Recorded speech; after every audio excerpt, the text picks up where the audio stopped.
सबसे पहले आपको बता दें कि 5 रियासतों में हुई वोटिंग के बाद कल सुबह से उसकी गिनती होनी है, जिसे लेकर सभी रियासतों में सियासी सरगर्मियां तेज हो गई हैं। गिनती से पहले सर्वे की बुनियाद पर भी बहस मुबाहिसे का दौर जारी है।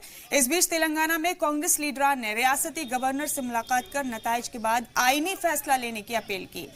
इस दौरान एआईएमआईएम सदर असदुद्दीन ओवैसी ने कारगुजार सीएम चंद्रशेखर राव से मुलाकात की। मोटरसाइकिल से ओवैसी से सीएम रिहाइशगाह पहुंचने की खबर मिलते ही तरह तरह के कयास आरियां शुरू हो गई। वैसे तो कांग्रेस रियासत में महाकुटुंबी को अक्सरियत हासिल करने का दावा कर रही है, जबकि सभी ऑपोजिशन जमातों के साथ आने की अपील भी की। हालांकि ओवैसी की केसीआर से मुलाकात पर पार्टी लीडरान ने तंज भी किया। उनका कहना है कि ओवैसी बीजेपी और टीआरएस के बीच की कड़ी साबित होते जा रहे हैं, जिसे आवाम अब समझने लगी है।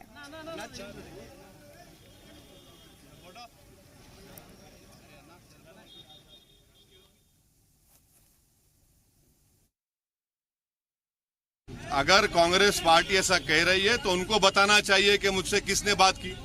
जब मैं खुद केसीआर साहब के घर पर गया हूं, उनसे मुलाकात किया हूं, 3 घंटे की मेरी मुलाकात रही है, और मैं आप तमाम के सामने इस बात को साफ और वाज़ेह तौर पर बता रहा हूं कि कल तेलंगाना की आवाम के चंद्रशेखर राव को बहुत भारी अक्सरियत से कामयाब करेगी। उनके एमएलएस बहुत बड़ी तादाद में कामयाब होंगे। उनको किसी पार्टी की सपोर्ट की ज़रूरत नहीं पड़ेगी। एमआईएम पार्टी ने इलेक्शन से पहले ही कह दिया था कि केसीआर दोबारा तेलंगाना के सीएम बनेंगे और इंशाअल्लाह ताला तेलंगाना की आवाम उनके साथ है, वो दोबारा बनेंगे। और इसीलिए मैं यहाँ पर आज आया हूँ। तो अब ये कोई मुझसे बात कर रहा है, मिल रहा है, बोल रहा है, उनको बताना चाहिए ऐसा सिचुएशन नहीं उभरने वाला है। बीजेपी की जितनी स्ट्रेंथ थी ना 5, वो कल आप देखेंगे 12 बजे तक वो कम हो जाएगी। ये मेरा शहर है, ये मेरा शहर है। मैं बताना चाह रहा हूँ कि कितना पीसफुल है हैदराबाद।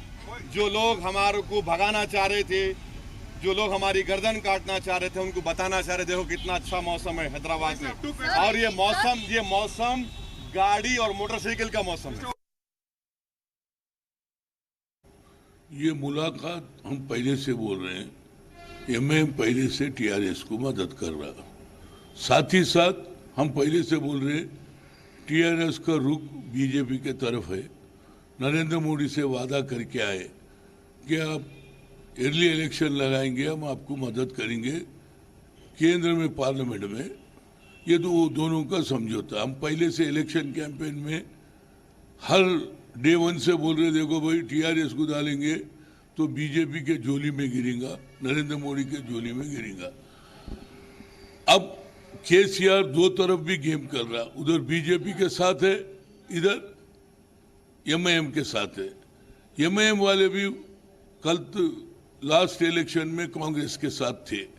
उनका कोई आइडियोलॉजी नहीं है, उनको जो फायदा समझते, उनको जो फायदा मिलता उस तरफ जाते हैं।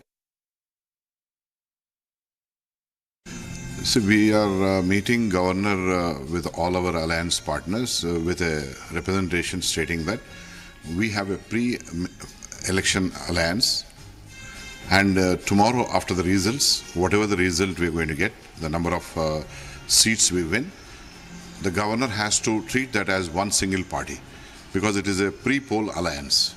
So on that basis, if we get majority, he has to give first chance to us to form the government. That is a request.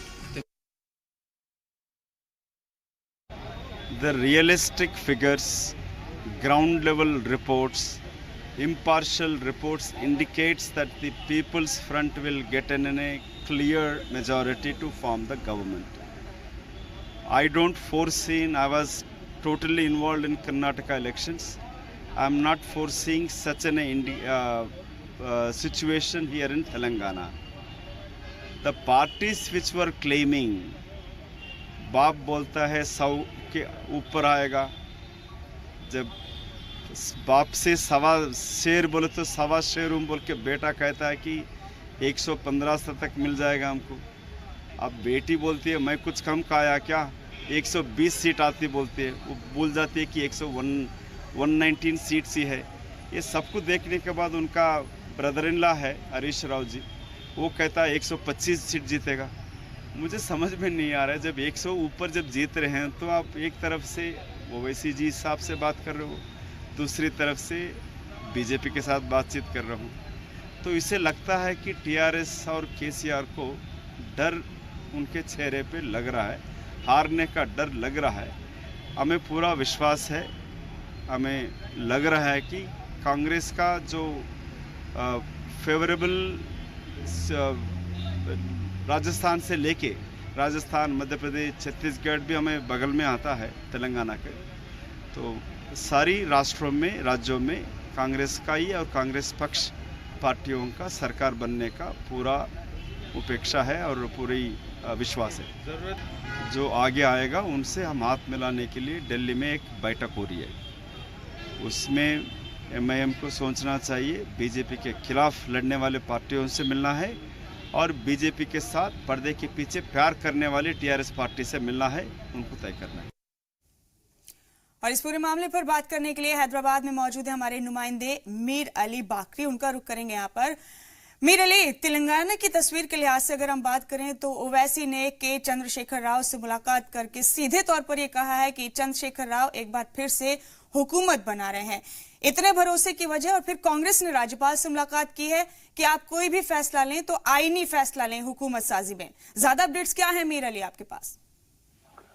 ताजा अपडेट ये है कि उन्होंने सबसे पहले कांग्रेस ने गवर्नर के पास जाकर महाकुटुंब को लेकर जाकर उन्होंने गवर्नर से बात की।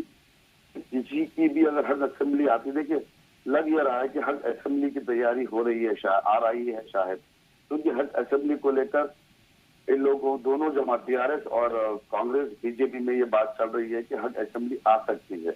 अगर हज असेंबली आती है तो हर पार्टी चाहती है जो सिंगल लार्जेस्ट पार्टी आए उसको गवर्नर बुलाए, क्योंकि कांग्रेस को लग रहा है कि कहीं ना कहीं गोवा में जिस तरीके से गवर्नर ने टाइम नहीं दिया, तमिलनाडु में जिस तरह से गवर्नर ने टाइम नहीं दिया, उस तरीके से यहाँ ना हो। आइन यानी डेमोक्रेटिक तरीके से सिंगल लार्जेस्ट पार्टी को पहले गवर्नमेंट फॉर्म करने का, उनको मेजोरिटी प्रूफ करने का मौका दे। गवर्नर से जो कांग्रेस ने मिला है, ये बात साफ तौर पर बात निकल के यही आई है। रही बात मजलिस मुस्लिम लीग के सदर जनाब अब्दुल अवैसी ने कहा और शुरू से कह रहे हैं, इलेक्शन से कह रहे हैं कि टीआरएस गवर्नमेंट फॉर्म करेगी। अगर कहीं पर भी अगर टीआरएस को कुछ कम सीट आती है तो बीजेपी ने आज बयान दिया है कि वो केसीआर को सपोर्ट करेगी माइनस मजलिस मुस्लिम लीग। लेकिन अब्दुल अवैसी ने साफ तौर पर कह दिया कि उनको किसी की पार्टी की सपोर्ट की जरूरत नहीं है, वो एब्सोल्यूट मेजोरिटी से आ रहे हैं। अब्दुल अवैसी और केसीआर को बार बार यही बात पर यकीन है कि वो हुकूमत बना रहे हैं।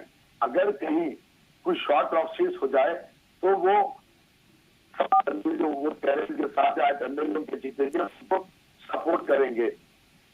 अब ये अंदरूनी करेंगे, आउटसाइड सपोर्ट करेंगे, इस बात का खुलासा अभी नहीं हुआ है, क्योंकि जब ये कांग्रेस के साथ थे, जब भी ये सिर्फ और सिर्फ बाहर से सपोर्ट किया था, लेकिन टीआरएस ने कांग्रेस से मिलकर अंदरूनी सपोर्ट करके अपने कुछ एमएलए को मिनिस्टर बनाए थे। जी बिल्कुल, कुल मिलाकर सर्वे पर बेस्ड जो एग्जिट पोल्स हैं उनके हिसाब से बहस और मुबाहिसा का दौर शुरू हो गया है। देखने वाली बात होगी कि किस सूबे में किस किस्म से हुकूमत साजी होती है। बहुत शुक्रिया आपका मीर अली बाकरी, अहम जानकारी हमारे नाज़रीन तक पहुंचाने के लिए। और इस बीच इस वक्त की बड़ी खबर का रुख करेंगे। बता दें अपने नाजरीन को कि विजय माल्या की हवालगी को मंजूरी बरतानिया की एक अदालत ने दे दी है। मंजूरी हिंदुस्तान के हवाले करने की दी गई है।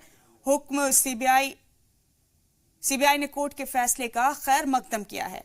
तो इस वक्त ये अहम खबर बता रहे हैं आपको, हिंदुस्तान के हवाले करने का हुक्म दिया है ब्रिटानिया की अदालत ने। सीबीआई ने कोर्ट के फैसले का इस्तकबाल किया है, खैर मकदम किया है। आपको बता दें कि विजय माल्या की हवालगी को मंजूरी दी है ब्रिटेन की एक अदालत ने। आज इस मामले पर अहम समाअत थी ब्रिटेन की अदालत में और उसके बाद अदालत ने विजय माल्या की हवालगी को मंजूरी दी है। सीबीआई ने अदालत के इस फैसले का इस्तकबाल किया है। तो आज विजय माल्या मामले में ब्रिटेन की एक अदालत में अहम समाअत थी, जिसके बाद अदालत ने विजय माल्या की हवालगी को मंजूरी दे दी है हिंदुस्तान के लिए और सीबीआई ने अदालत के इस फैसले का इस्तकबाल किया है, खैर मकदम किया है।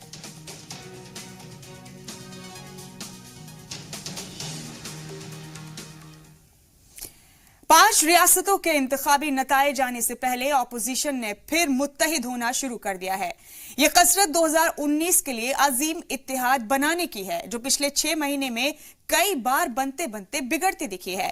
पार्लियामेंट का सरमाई इजलास शुरू होने और 5 रियासतों के असेंबली इंतखाबात के नतीजे आने से एक दिन पहले बुलाई गई ऑपोजिशन पार्टियों की ये मीटिंग बेहद अहम मानी जा रही है।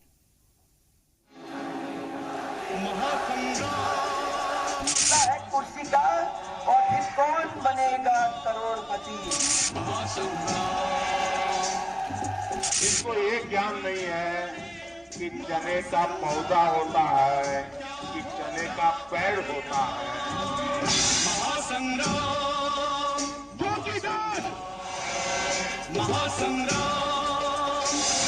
वसुंधरा जी ने बड़े-बड़े महलों में रहकर राज किया है। मैं कहूँगा मोदी जी फांसी में नहीं लटकाएंगे, आप हमारे प्रधानमंत्री हो।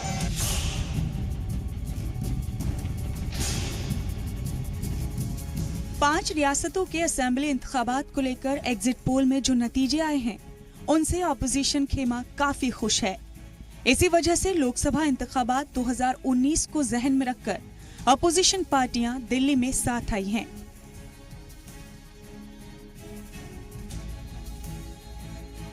इस मीटिंग में अपोजिशन पार्टियां पार्लियामेंट में सरकार को घेरने की हिकमत अमली और लोकसभा इंतखाबात 2019 में मुत्तहिद होकर बीजेपी को हराने की हिकमत अमली पर गौर करने जा रही हैं। इस मीटिंग में 19 अपोजिशन पार्टियां शामिल हैं। मीटिंग के कायद चंद्रबाबू नायडू हैं। अपोजिशन की ये मीटिंग पहले 22 नवंबर को होनी थी, लेकिन 5 रियासतों में इंतखाबात की वजह से इसे टाल दिया गया था। एनसीपी सदर शरद पवार ने बीजेपी को हराने के लिए अजीम इत्तेहाद को जरूरी बताया है।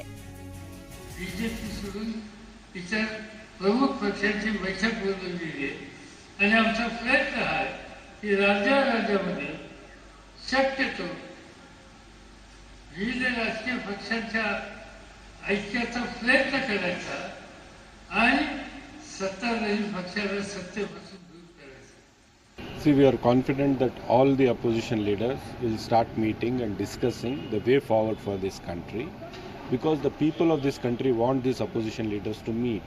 People of this country want an alternate to Mr. Modi and the BJP, because the people of this country are fed up with the failures of this government, which has brought the economy in these circumstances, and people today are suffering. Who are the sufferers? The country is suffering.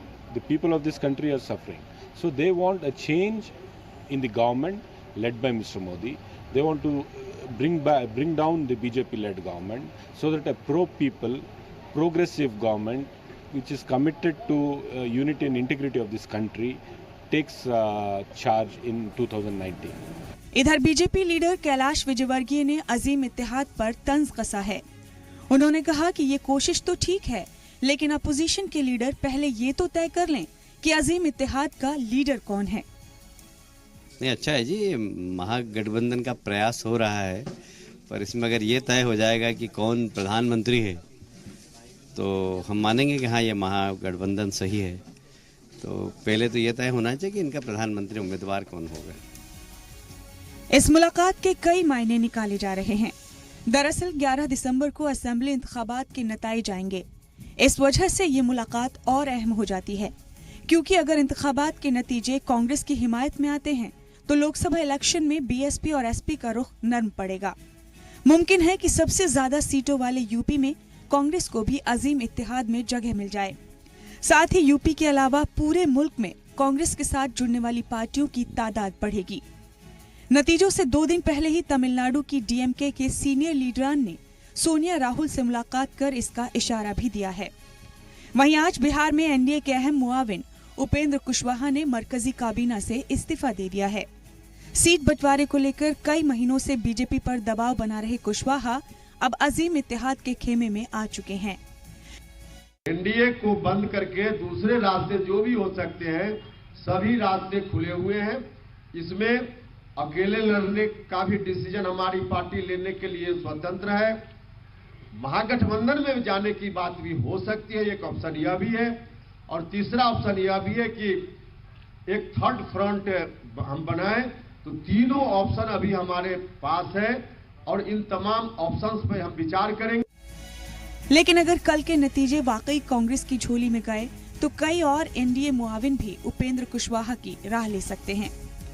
लेकिन ये सवाल तो फिर भी बना है कि इस इत्तेहाद का लीडर कौन होगा और कितनी पार्टियां इस खेमे से जुड़ती हैं।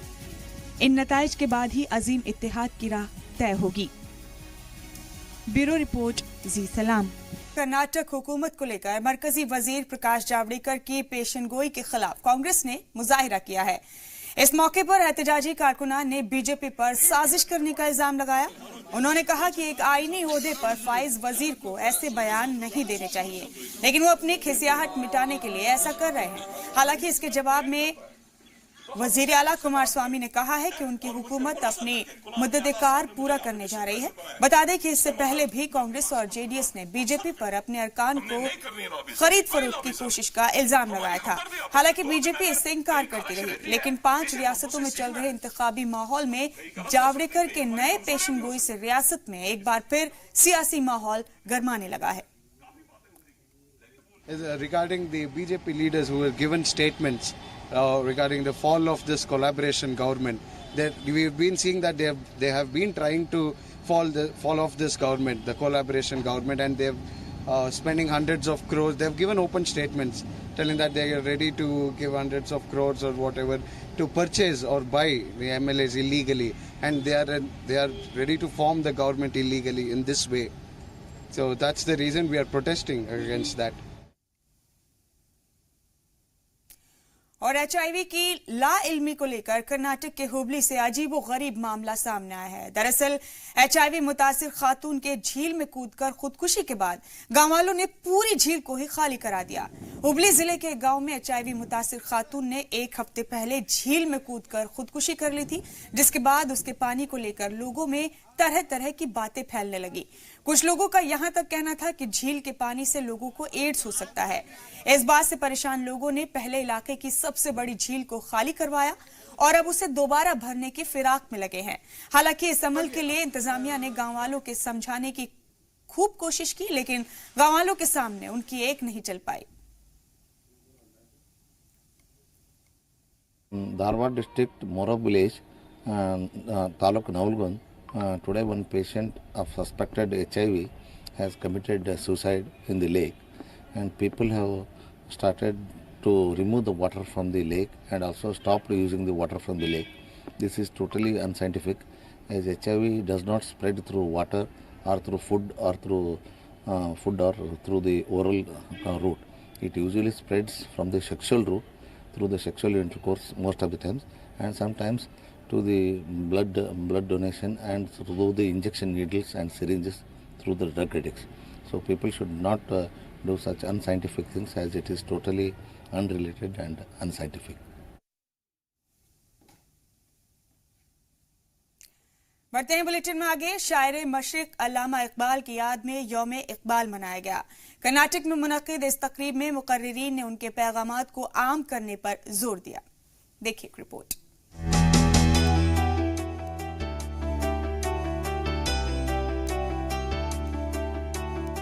हुबली इदारा अल हक मुस्लिम वेलफेयर की जानिब से यौम इकबाल मनाया गया। कर्नाटक उर्दू अकादमी के चेयरमैन समेत दीगर शख्सियात ने उनके कलाम और शख्सियात पर रोशनी डाली। हमारे कर्नाटक के एक शहर हुबली में अल्लामा इकबाल पर, उनके हयात पर जो सेमिनार हर साल करते आ रहे हैं, काबिल तहसीन है वो हजरात जो हमारे बुज़ुर्गों को नहीं भूले। अल्लामा इकबाल ने जो पैगाम कौम व मिल्लत के लिए दिया है, उसका कोई भी एक शेर हम अपनी ज़िंदगी में अपना लें, अल्लामा इकबाल की ज़िंदगी का एक शेर उनकी कुलियात से हम अपना लें, तो हमारी ज़िंदगी में हम बहुत कुछ सीख सकते हैं, बहुत कुछ आगे बढ़ सकते हैं। हमारी तंजीम के जानिब से ये जो यौम इकबाल हमने मनाया है, इसी तरह जो है हम जो है आगे भी अल्लामा इकबाल साहब के जो भी अशार के ताल्लुक़ से या तो उनके दूसरे जो खिदमात है उनके ताल्लुक़ से हम आगे भी काम करेंगे इंशाअल्लाह ताला। तकरीब में अल्लामा इकबाल के पैगाम को आवाम तक पहुंचाने की जरूरत पर जोर दिया गया। मुकर्रिरीन ने इकबाल के मुल्क और मिल्लत के बेहतरीन खिदमात को भी याद किया। अल्लामा इकबाल के अशार को थोड़ा आसान करके उर्दू, देवनागरी और अंग्रेज़ी स्क्रिप्ट में लिख करके वो सोशल मीडिया पर डालना चाहिए। उनकी जो पैगामात हैं, सारे जहाँ से अच्छा हिंदोसिता हमारा, हम बुलबुले हैं इसकी ये गुलसिता हमारा, ये इस किस्म के जितने अशार हैं उनको देवनागरी में भी लिखना चाहिए और इंग्लिश में भी लिखना चाहिए। और अगर उनमें कहीं कोई मुश्किल लफ्ज़ आया है तो उसको आसान करके उसके मानी लिख करके लोगों तक पहुंचाना चाहिए। सच ये है कि हमने लोगों तक के पैगाम पहुंचाया नहीं जितना हमको पहुंचाना चाहिए।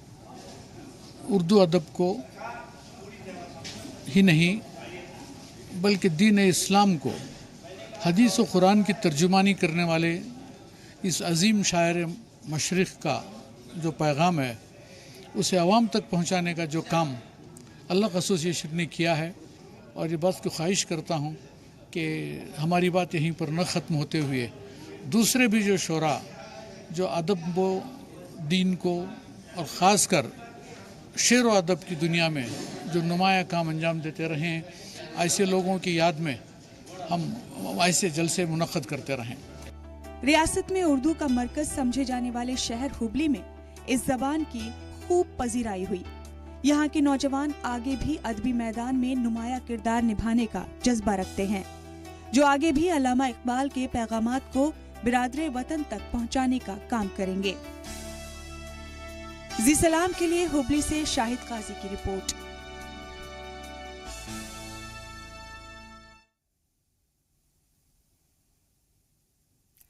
बेंगलुरु के एक सर्किल का नाम शेर मैसूर टीपू सुल्तान से मंसूब करने के खिलाफ बीएचपी ने मुजाहरा किया है। इलाकाई एमएलए और मौजूदा वजीर से इस फैसले को वापस लेने की मांग करते हुए एहतजाजियों ने कहा कि इसके लिए किसी और पर गौर होना चाहिए। इस मौके पर टीपू सुल्तान को तेलुगु मुखालफत बताते हुए उन्होंने रियासती हुकूमत पर उनकी हिमायत का इल्जाम लगाया। Sir, this constituency MLA and Minister Mr. Krishna Bairegowda going to put a name, Tipu name at Bellali Circle. Totally Bharatiya Janata Party, Vishwa Hindu Parishad, Hindu Jagrana Vedika and also local people totally oppose that Tipu Sultan name, put the Bellali Circle. Our demand is the Basulingappa is one of the senior most leader for this constituency. His contribution is lot of for this constituency. Our demand is you cancel your proposal for Tipu name. You put the Basulingappa's name that Bellali Circle. This is our demand. So immediately Bharatiya Janata Party and our Hindu Jagrana Vedika team demand to withdraw that proposal name from Krishna Bairegowda.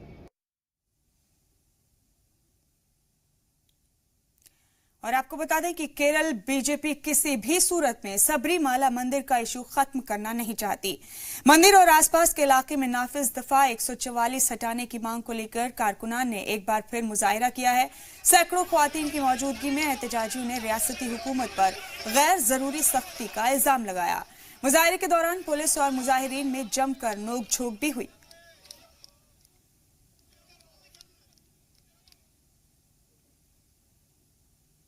वहीं केरल में media को लेकर हुकूमत के नए फरमान पर opposition लगातार सवाल उठा रहा है। रियासत में जारी असेंबली इजलास के दौरान हंगामा करते हुए अरकान ने इसे प्रेस की आजादी पर हमला बताया।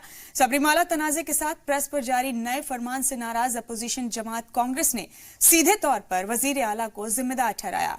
लीडर अपोजिशन रमेश चेन्निथला ने मीडिया को लेकर हुकूमत का अपना रुख साफ करने का भी मुद्दा उठाया।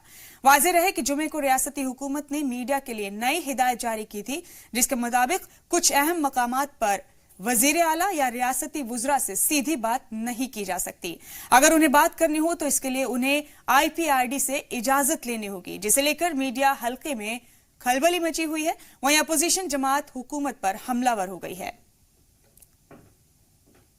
The Chief Minister has always have an attitude against the media, against the press freedom. So it's a terminology which he used to repeat, that is, press, you please get out. So now a circular has come. This is the official version of his terminology.